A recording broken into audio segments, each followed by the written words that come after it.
En este video se va a tratar el tema 5, el tema de fricción, para los estudiantes de la Facultad de Ingeniería de la Universidad Central de Venezuela, del ciclo básico, Departamento de Mecánica. Se va a tratar el tema de fricción en seco.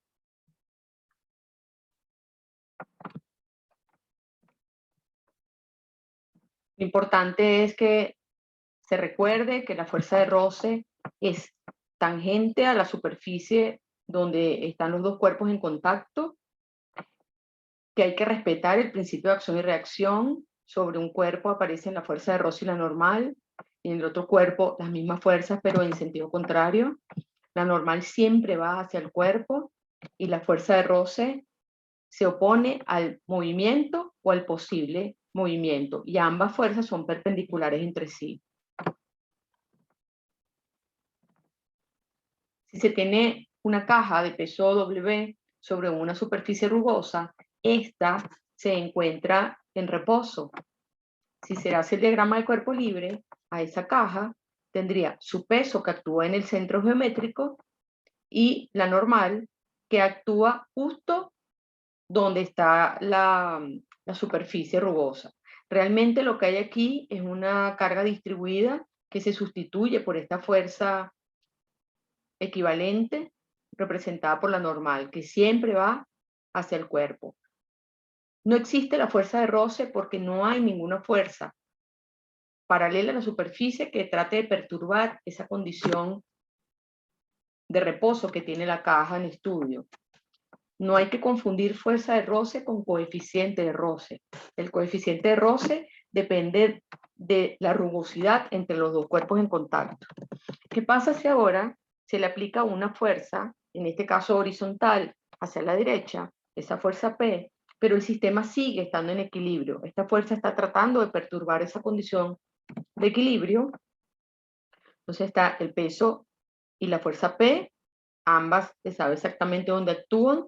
La fuerza de roce, que se opone al posible deslizamiento debido a esta fuerza aplicada. Y aquí es importante indicar que la línea de acción del peso y la línea de acción de la normal no coinciden. Si se toma un momento justo en la línea de acción del peso, donde se prolonga la línea de acción de la fuerza P, si la normal también coincidiera en su línea de acción con la del peso, pareciera como que si este bloque estaría girando en sentido horario, y eso no es lo que ocurre, porque la normal, al estar desplazada, va a contrarrestar ese efecto de posible rotación de la fuerza de roce, y entonces este sistema está en equilibrio. Se sabe que la normal y la fuerza y el peso no tienen la misma línea de acción. Lo que no se sabe exactamente de antemano es dónde actúa la normal. Se podría calcular esa distancia luego de resuelto el ejercicio. La ley de Coulomb para fricción en seco arroja un gráfico que está basado en hechos experimentales. Se plotea la fuerza de roce en función de la fuerza P aplicada. Cuando la fuerza de roce es cero, cuando la fuerza es cero, la fuerza de roce también es cero. Se aumenta la fuerza, y a medida que se aumenta la fuerza y todavía el sistema está en equilibrio, todavía la caja no se está moviendo, hay un rango lineal, una relación lineal entre la fuerza de roce y esa fuerza P aplicada, hasta que se llega a un valor máximo de esa fuerza de roce y luego comienza a descender. Y aquí es el rango de movimiento. En este tramo rectilíneo inclinado, el sistema está en equilibrio. Este punto es muy importante en ingeniería para nosotros, el punto de deslizamiento inminente, donde el cuerpo todavía está en equilibrio, pero está a punto de moverse, o si está en movimiento, está a punto de detenerse. Y esta fuerza de roce máxima es la más grande posible. Cuando se comienza a mover un cuerpo, se nota físicamente que la fuerza que se debe aplicar para que ese cuerpo se siga moviendo es menor que la fuerza máxima, la que se necesitó para comenzarlo a mover, y luego se mantiene aproximadamente constante. Entonces, en este rango, el cuerpo está en movimiento. En equilibrio hay una desigualdad la fuerza de roce es menor al mu sub s por n, donde el mu sub s es el coeficiente de roce estático, que es adimensional y positivo. En el punto de deslizamiento inminente, la fuerza de roce estático F sub s es la fuerza de roce máxima y se calcula igual al coeficiente de roce estático por la normal. Y este es el valor de diseño, porque es el valor más grande. Y en movimiento, la fuerza de roce se llama F sub K, que es igual a mu sub K por N, donde F sub K es la fuerza cinética o dinámica. Los coeficientes de roce son valores adimensionales y positivos. Y el valor de la fuerza de roce, perdón, el coeficiente de roce dinámico es menor al coeficiente de roce estático. Hay un tipo de movimiento que es el volcamiento inminente. Se compara cuando es posible deslizamiento debido a esta fuerza, la fuerza de roce es hacia la izquierda, como se observó en el ejemplo de la caja, la normal está desplazada con respecto a la línea de acción del peso y esta distancia no se conoce de antemano, se puede calcular. Pero ¿qué pasa si el cuerpo es suficientemente esbelto que cuando se le aplica la fuerza, en lugar de tender a deslizar, tiende a girar alrededor de este vértice inferior derecho?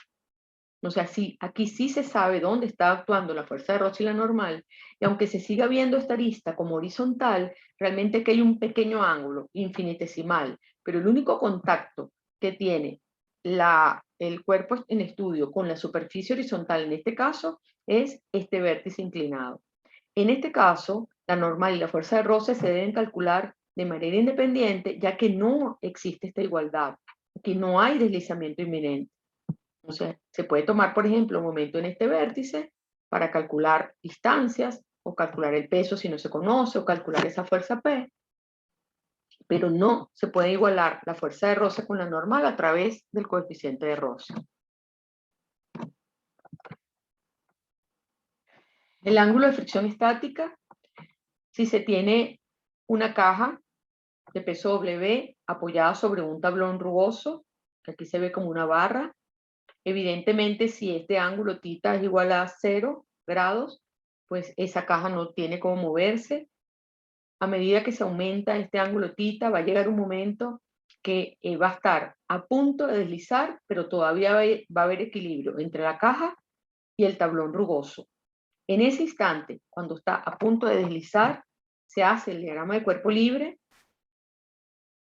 se hace por sumatoria de fuerzas, se calcula la fuerza de roce, se calcula la normal, haciendo sumatoria de fuerzas en la dirección de la normal y en la dirección de la fuerza de roce en equilibrio. Se puede sustituir la fuerza de roce y la normal en ese instante de deslizamiento inminente por la resultante vectorial entre ellas. ¿Y cómo se sabe la dirección de esa fuerza?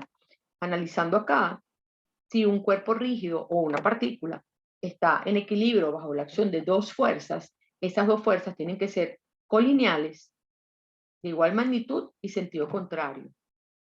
Sabiendo esto, se sabe que esa resultante es igual a la suma vectorial entre la fuerza de roce y la normal, y este es el ángulo que forma esa resultante con la dirección de la normal. Y hay que escoger si el diagrama de cuerpo libre se hace con la fuerza de roce y la normal o si se hace con la resultante entre ellas. En el punto de deslizamiento inminente, el ángulo θ es el máximo. A ese θ máximo le vamos a llamar phi sub s, que es el ángulo de fricción estática. Es el máximo ángulo para garantizar el equilibrio. O sea, es el máximo ángulo para que el cuerpo todavía no se esté moviendo. Está en el punto de deslizamiento inminente. Entonces, esta resultante no siempre es vertical. Es vertical en este caso. Y este ángulo, entonces, es el que forma esa fuerza resultante con la dirección de la normal. Si se divide esta fuerza de roce y esta normal una entre otra, estoy llamando F sub S a esta fuerza de roce porque estamos en el punto de deslizamiento inminente, aquí queda que es la tangente de phi.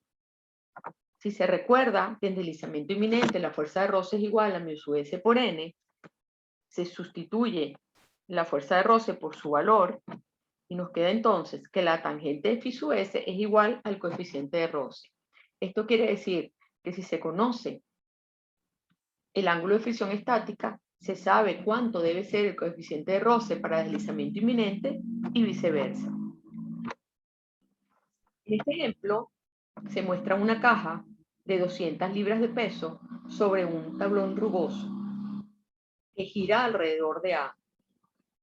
Este ángulo θ es 30 grados y los coeficientes de roce entre la caja y el tablón rugoso son 0,4 y 0,35. Cuando los datos son así, el coeficiente de roce más grande es el estático. La pregunta es, determine el menor valor de P que previene el deslizamiento del bloque B sobre el tablón rugoso. Se hace el diagrama de cuerpo libre. Si piden el menor valor de la fuerza P, se supone que si esa fuerza no actuara, el bloque tendería a bajar, por lo tanto la fuerza de roce es hacia arriba, y este sería el diagrama de cuerpo libre para el deslizamiento inminente hacia abajo, para calcular ese menor valor de P mínimo. Primero vamos a chequear qué pasa si se supone que P vale igual a 0. El coeficiente de roce es igual a la tangente de 30 grados, porque ese es el valor dato en este ejercicio, y este sería el coeficiente de roce para que ese sistema esté en deslizamiento inminente para P igual a 0.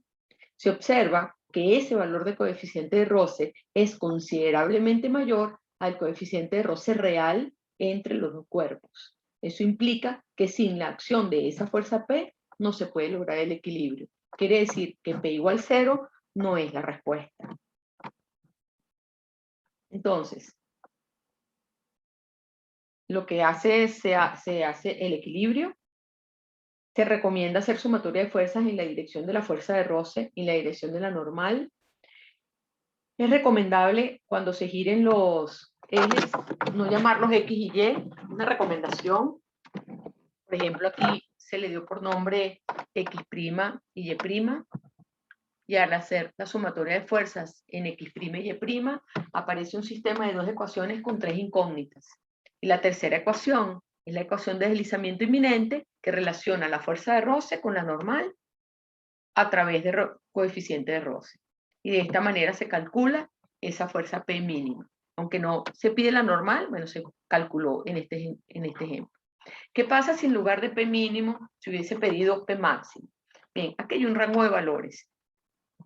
Desde P mínimo, que previene el deslizamiento hacia abajo del cuerpo, y si se sigue aumentando esa fuerza P, va a llegar un momento que el bloque va a tender a subir. O sea, está en equilibrio en ese rango de valores. ¿Qué es lo que cambia? Si el bloque va a tender a subir, el sentido de la fuerza de roce sería contrario para calcular el P máximo. En este otro ejemplo, hay una caja de 45 libras de peso que se encuentra sobre esa superficie rugosa de 30 grados, que forma 30 grados con la horizontal. La fuerza forma 30 grados con la superficie, 40 grados, perdón, con la superficie. Los coeficientes de roce entre el cuerpo y la superficie están dados acá. Y al centro del bloque actuó una fuerza P, como se indica en la figura. La pregunta es, determine si el bloque está en equilibrio o en movimiento y la magnitud, dirección y sentido de la fuerza de roce. En este caso, no se sabe si el cuerpo está en movimiento o está en equilibrio. Entonces hay que hacer suposiciones. Lo primero que se hace es, se supone que hay equilibrio y luego se supone que el bloque tiende a bajar. Se puede suponer que tiende a subir, en este caso hay que hacer una suposición. Si se supone equilibrio siempre cuando se hace este tipo de ejercicio. Si se supone que el bloque tiende a bajar, el sentido de la fuerza de roce sería hacia arriba. Se calcula independientemente la normal y la fuerza de roce. Al observar que esta fuerza de roce da negativo, quiere decir que el sentido supuesto no es el correcto. No quiere decir que esté malo, simplemente no es el sentido supuesto, no es el correcto.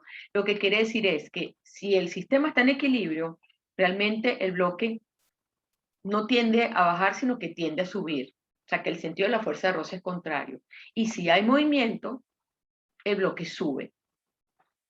La normal esta normal calculada es independiente si el bloque sube o baja, o si tiende a subir o tiende a bajar, porque aunque haya movimiento en la dirección de Y', no hay desplazamiento del bloque. O sea que esta normal va a dar exactamente lo mismo si hay movimiento o si hay equilibrio. Se calcula la fuerza de roce máxima, la fuerza de roce para deslizamiento inminente, con el coeficiente de roce dato y la normal, y esa fuerza máxima da 41.3 libras.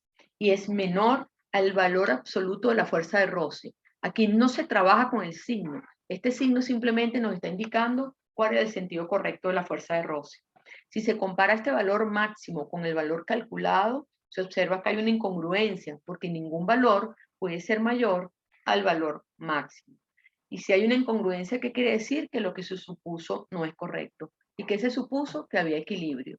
Quiere decir entonces que el bloque está en movimiento hacia arriba y la fuerza de roce entonces hay que calcularla con el coeficiente de roce dinámico o cinético. Entonces, vectorialmente, la fuerza de roce para este ejercicio es 31 libras y este vectorcito unitario que está aquí está dando la dirección y sentido de esa fuerza de roce.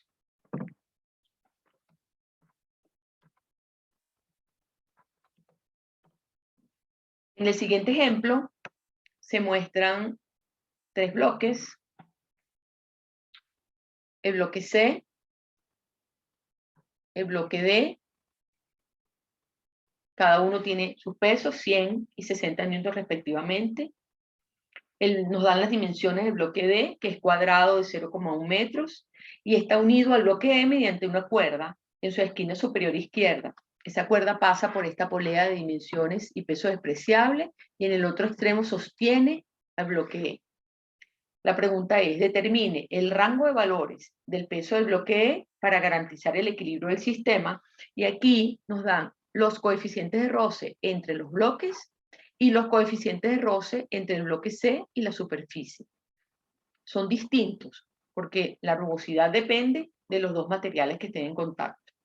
Lo primero que hay que hacer en este caso, que es mucho más fácil que en el caso anterior, es ver qué pasa si el bloque E no existe, si tiene peso igual a 0. Si el peso es igual a 0, quiere decir que esta cuerda no está tensa y este conjunto formado por el bloque C y el bloque D no se mueven. O sea que el menor valor de peso de ese bloque E para garantizar el equilibrio de este sistema es 0. Luego hay que analizar 3 casos.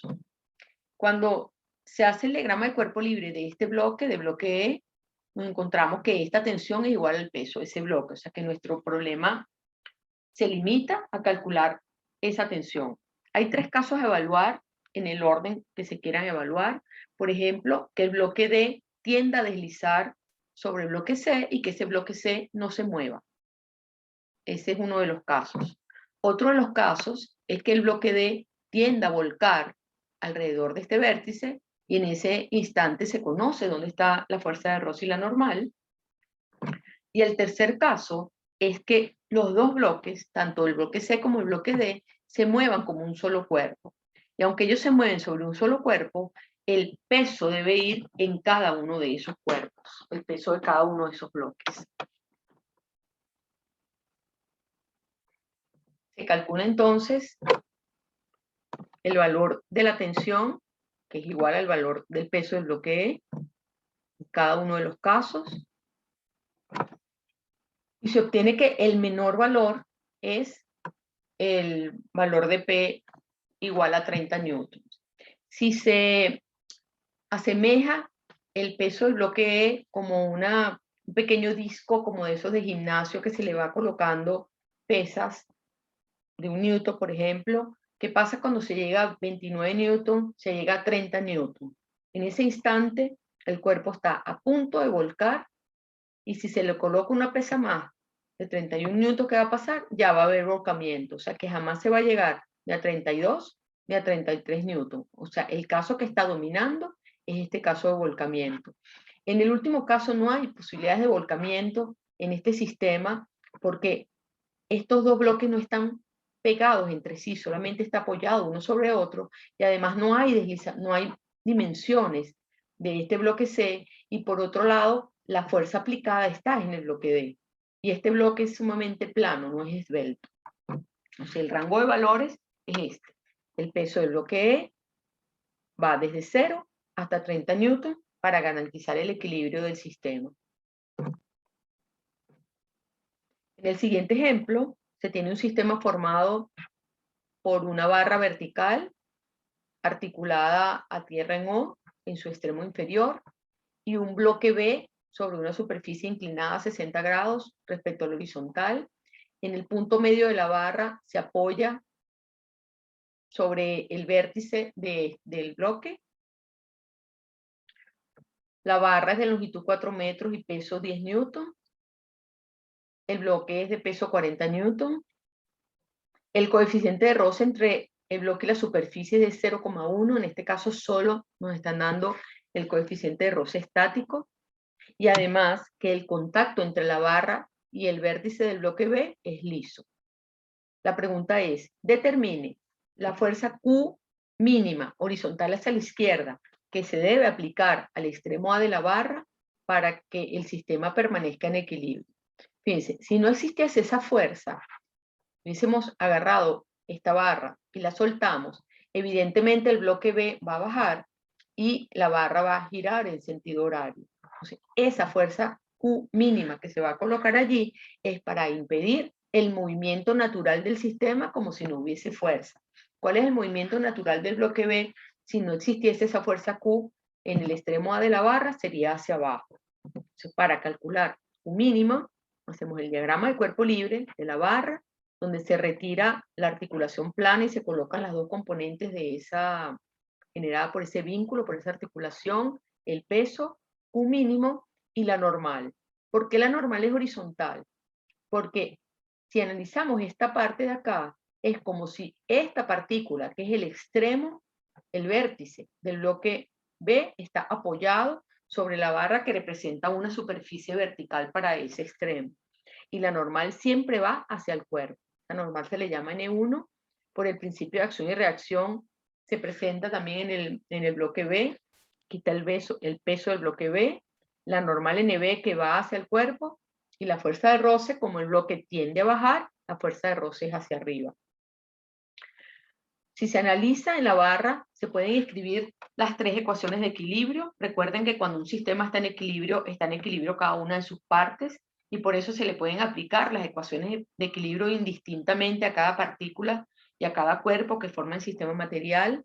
En este caso, aunque se pueden escribir las tres ecuaciones, las dos sumatorias de fuerzas y la toma de momentos en la barra, no es recomendable hacer sumatoria de fuerzas porque aparecerían o su X y o su Y, que no son incógnitas comunes a ambos cuerpos y además no las están preguntando.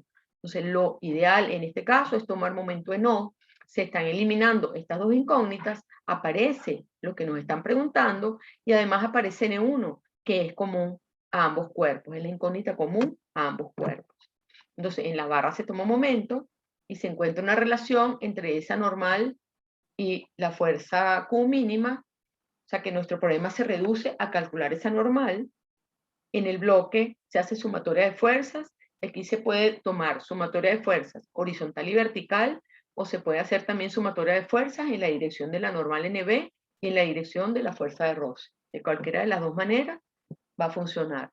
Además está la ecuación que relaciona la fuerza de roce y la normal, porque se está trabajando en el punto de deslizamiento inminente cada vez que se calcula un rango de valores o una fuerza mínima o máxima para garantizar un equilibrio o impedir un movimiento, estamos en el punto de deslizamiento inminente, resolviendo ese sistema de ecuaciones, se calcula N1 y se calcula entonces la fuerza Q mínima. ¿Qué pasa si esa fuerza Q sigue aumentando? El sistema se va a mantener en equilibrio por un rato y luego, ¿qué le va a pasar al bloque B? Va a tender a subir. O sea que si nos estuviesen pidiendo la fuerza Q máxima, lo que cambia es que la fuerza de roce en el bloque tendría sentido contrario y esa fuerza Q máxima es 44,31 libras. O sea que si nos piden el rango de valores para garantizar el equilibrio del sistema para la fuerza Q, sería de 27,82 hasta 44,31. En el siguiente ejemplo, se muestra una barra. Esta barra está conectada en su extremo K a un collar que desliza sobre este eje fijo a tierra horizontal. La barra se apoya en H a un pequeño rodillo liso y en el otro extremo de la barra, en el extremo R, actúa una fuerza vertical hacia abajo de 60 newtons. En ese instante, la barra forma 20 grados con la horizontal y esta medida de acá, esta distancia vertical, es 50 milímetros. Se pide el rango de valores de la fuerza P horizontal hacia la derecha aplicada sobre el collar para garantizar el equilibrio del sistema mostrado. La barra tiene 0,3 metros de longitud, peso despreciable, el collar K es de peso y dimensiones despreciables, o sea que el collar K se deja con la barra cuando se hace el diagrama de cuerpo libre. Aquí hay que tener cuidado porque unas medidas están en milímetros, otras en metros. Hay que trabajar o todo en milímetros o todo en metros. Aquí está el diagrama de cuerpo libre para P mínimo. Para P mínimo, ¿cómo se sabe hacia dónde va la fuerza de roce? Se supone que P vale 0, hacia dónde se movería este collar, hacia la izquierda, por lo tanto la fuerza de roce para P mínimo es hacia la derecha.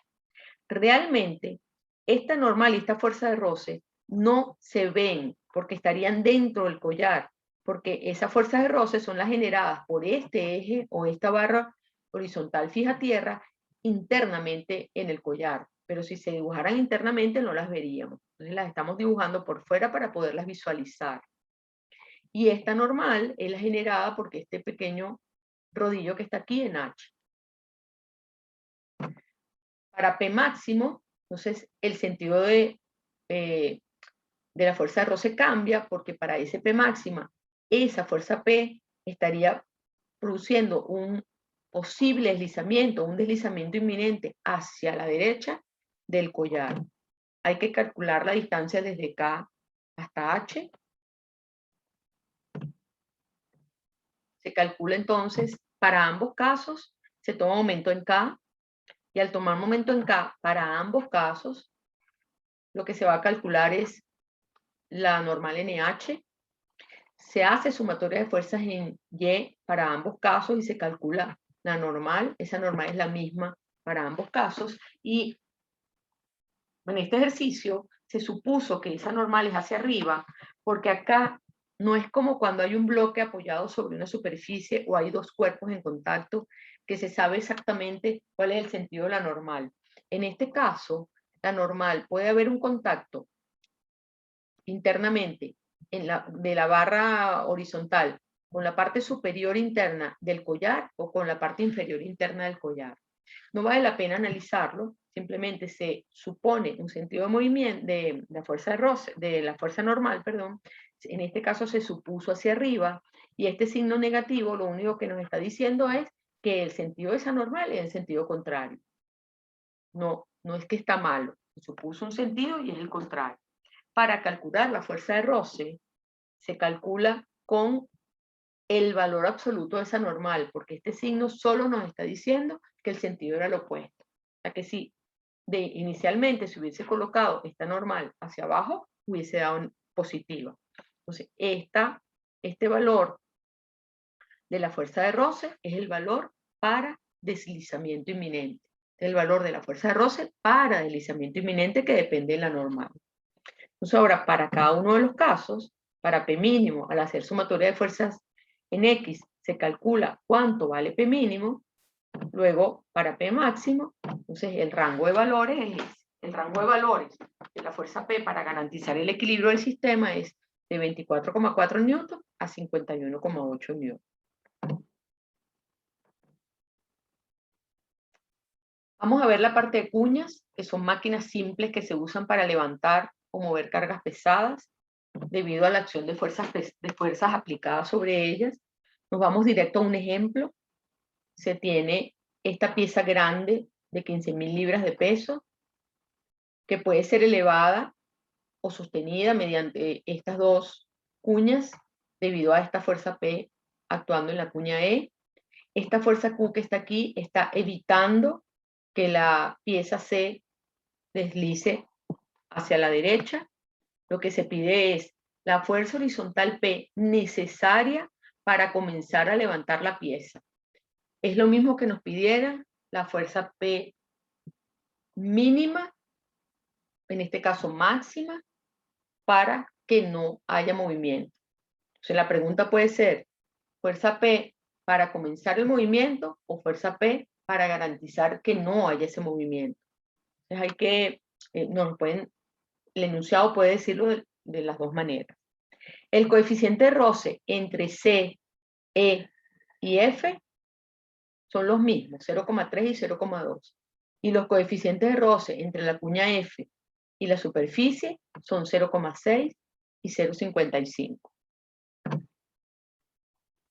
El primer camino para resolver este problema es trabajando con normal y fuerza de roce en cada uno de los contactos. Vamos a comenzar con la cuña E. Si esta fuerza es la mínima necesaria para que la pieza se suba, entonces esta cuña E debe estar a punto de deslizar hacia la derecha. Si está a punto de deslizar hacia la derecha, estas dos fuerzas de roce, ambas son hacia la izquierda. Las normales siempre van hacia el cuerpo. La fuerza de roce siempre se va a poner al posible deslizamiento. Es importante ver que en las cuñas el sentido de la fuerza de roce tiene que ser el mismo. Hay que respetar el principio de acción y reacción. Al hacer el diagrama de cuerpo libre de la pieza C, se respeta el principio de acción y reacción acá, se coloca el peso y la fuerza Q. Pero al hacer el diagrama de cuerpo libre de la cuña, hay una ambigüedad acá, no hay certeza de cómo es la fuerza de roce en la parte inferior, en el contacto entre la cuña F y la superficie. Vamos a analizar a ver qué es lo que ocurre allí. Entonces, en la pieza C,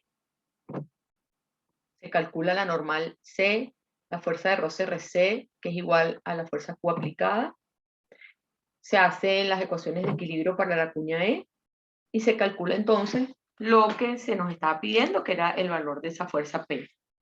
Pero ahora vamos a analizar qué pasa con la cuña F, a ver si se mueve o no se mueve, o si está a punto de moverse o no. Entonces, se supone equilibrio, se calcula la fuerza de roce en F y se compara con la fuerza de roce en deslizamiento inminente. Entonces, esa fuerza de roce nos da negativa con esta suposición que se hizo, o sea que va en sentido contrario. Y al compararla con la fuerza de roce en deslizamiento inminente, esa fuerza de roce para deslizamiento inminente da considerablemente más grande que la fuerza de roce calculada. Eso quiere decir que esa fuerza de roce está en el tramo de equilibrio, en la parte del gráfico de Coulomb, que es lineal. Entonces, quiere decir que la cuña F no se está moviendo. Es como si fuese parte de tierra. Ni se mueve, ni tiende a moverse.